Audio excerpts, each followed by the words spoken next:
Ricardo Flecha presenta hoy su nuevo disco La Guarania Crece Sin Fronteras, que incluye temas como Anaí, Sé que te perdí, Quisiera ser, Alto Paraná, Saudade, grabada con el brasileño Chico Buarque, Canción del Arpa Dormida, cantada junto a Teresa Parodi, y Por el Caminito, interpretada junto al también argentino Juan Carlos Valleto, quien acompañará esta noche a Flecha en la presentación. Los arreglos son de Mauricio Pichi Cardoso Ocampo y Oscar Fadlala en el piano. El lanzamiento es esta noche a las 20:30 en el Teatro Municipal Ignacio Apane.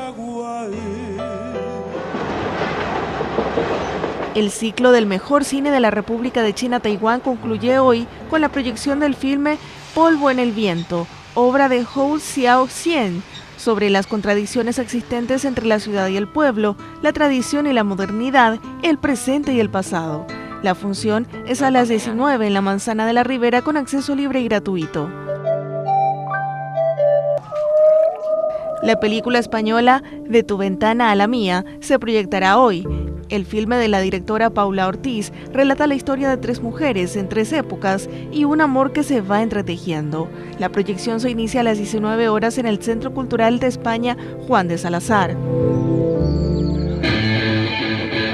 La banda luqueña de rock alternativo Bourbons, formada en el 2014, lanza hoy su disco homónimo. El material estará disponible en formato digital en plataformas como Spotify, iTunes y Deezer, entre otras. La banda también tocará este sábado en Silvio's Beer Garden de Luque con entrada libre y gratuita.